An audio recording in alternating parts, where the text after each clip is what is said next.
Télérama. Voyage, voyage,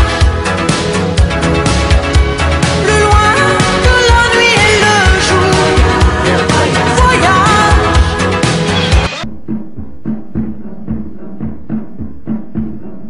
Oh, Robinson Crusoe, he wanted to woo so. Robinson Crusoe. Eh oh, y a quelqu'un! Robinson Crusoe, ça fait partie aussi de ces grands mésaventuriers ignorés, car on n'a gardé que l'aspect positif des choses, en faisant de lui un génial bricoleur, agriculteur, éleveur, sachant se reconstruire une maison, s'organiser un monde. Non seulement organiser un espace, mais organiser un temps. Il organise les maîtres du temps, et même il sait aussi se douer d'un esclave, Vendredi, qu'il sauve de ses frères cannibales, auquel il apprend l'anglais, auquel il apprend à ne plus manger les siens, auquel il apprend à s'habiller, et auquel il apprend à dire maître.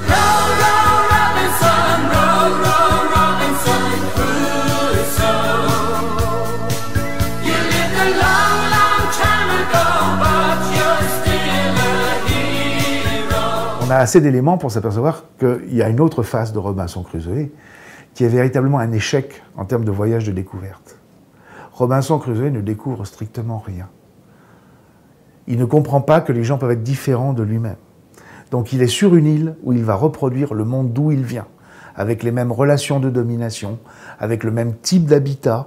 Il a une résidence principale en bord de mer, une résidence secondaire à l'intérieur des terres, exactement sur le modèle de la vie anglaise telle qu'elle existe déjà en Angleterre au XVIIe siècle.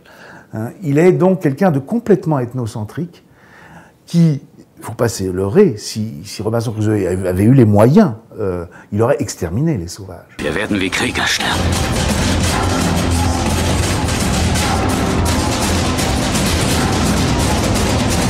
Les sauvages, c'est son obsession, c'est son angoisse. Mais ce n'est pas un objet de connaissance pour lui. Il ne cherche pas à rentrer en contact avec eux.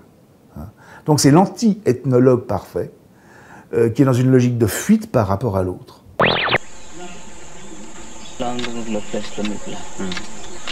Aujourd'hui, il y a plein de Robinson Crusoe. Je crois même que nous sommes dans une période de grande Robinsonade, et au niveau des voyages d'agrément, particulièrement d'ailleurs en été. L'été, c'est le moment favorable pour le repli, l'entre-soi, la famille, les amis. Votre emplacement habituel? Bah écoutez, ça fait exactement 43 ans qu'on vient ici.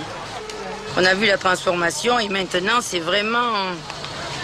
Ça commence à être le top. Hein. Et puis il fait beau, même quand des étés, on dit c'est pas terrible sur la côte, il fait un temps magnifique. On est tous des Robinson à ce moment-là, soucieux d'être au plus près de ses vendredis préférés. Les enfants, les parents, le conjoint, la conjointe, tout ce que vous voulez. Je vous dis, c'est un mode de vie que nous aimons. Et je crois qu'au départ, si vous aimez ce mode de vie, toute votre vie, ça vous reste. Et là, effectivement, nous cherchons notre île. Et nous la trouvons d'ailleurs, nous la trouvons sous la forme marchande, dans des villages, vacances, des coquilles hôtelières, loin de tout. Je veux dire, quand je vais au Club Méditerranée, je ne vais pas en Grèce ou au Maroc, je vais au Club Med. Je vais dans un village et j'y reste. C'est là que je suis bien.